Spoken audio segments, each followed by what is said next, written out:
Hello friends, today we are going to cover a very important but a very basic concept in electricity and magnetism. We'll cover the relationship between electricity and magnetism, and in the process we'll also talk about how exactly cars move forward and reverse. The basic core principle or concept behind a wheel moving forward or reverse. So this is how it is. If you take a look at this fan, it's connected to a motor. This is a regular DC motor which can be operated by a battery. So let's connect it to a battery and see how it operates.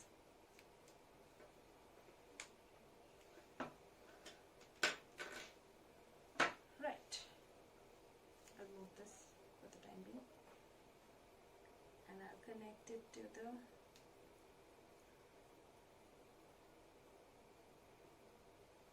fan and see how it operates. Connecting it to a crocodile clip, and there. I'm bringing it closer so that you can see which direction the fan is moving in. If I switch the terminals of the battery, that means I connect the positive to this side of the motor.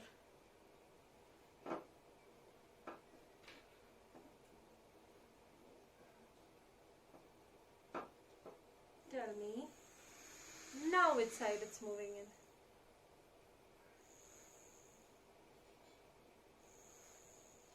Is it moving in the opposite side?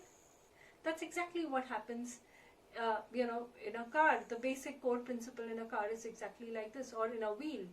Now I can't say in a car, but how a wheel can move reverse, this is the core principle behind it.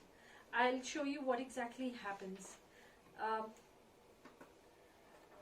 Now we've got a compass over here, and what we're going to do is we're going to connect the battery to the voltmeter and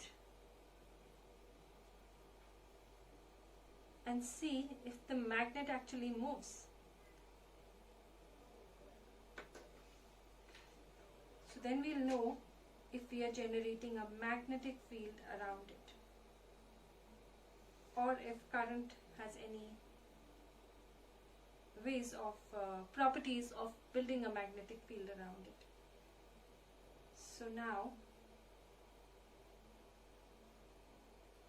it's showing that it's 8.7 volt. I move it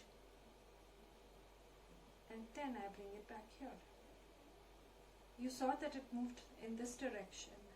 That's anti-clockwise where I am. So this is Fleming's left-hand rule. If the current is moving in this direction, because it's moving from positive to negative, if the current is moving in this direction, then this is the way the magnetic field will be. That means you just saw the compass move this way.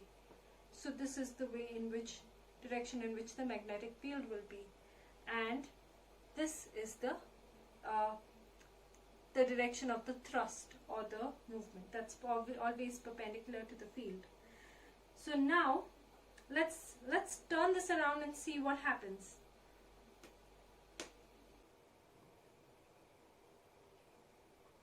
Are you seeing how exactly the current is now moving?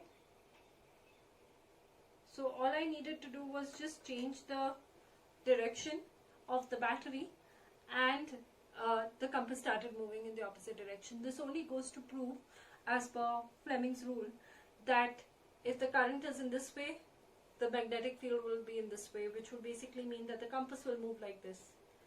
And if I switch that over, that means that if the current starts moving like this, it will suddenly be something like this, which basically means it will be just the opposite. That the current will start, that the magnetic field will start moving like this if the current is moving in this way. So, so now with this, let's just open and see how this is applicable.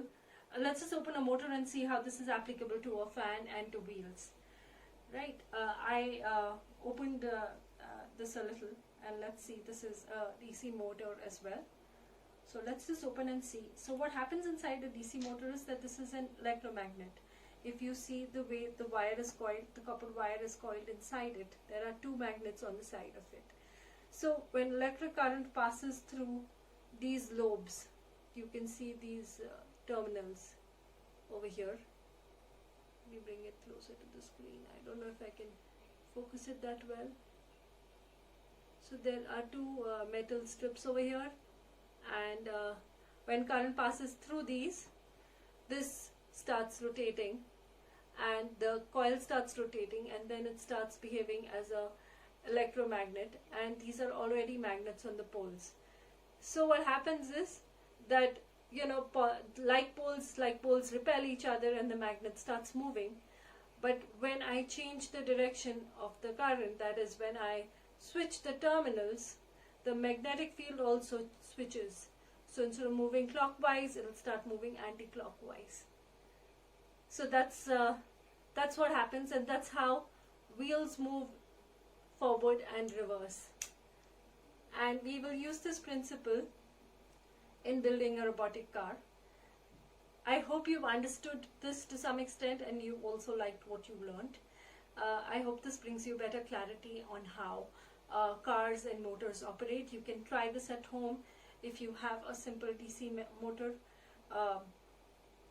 you can actually, in any of your toys, if you have a remote control car at home, you possibly have this inside the car. I'm not, advocating that you, actually I'm not asking you to open the car, but yeah, if you feel like, and if your parents allow you to, maybe you could do that, and then you could see how wheels actually operate within the car. Great.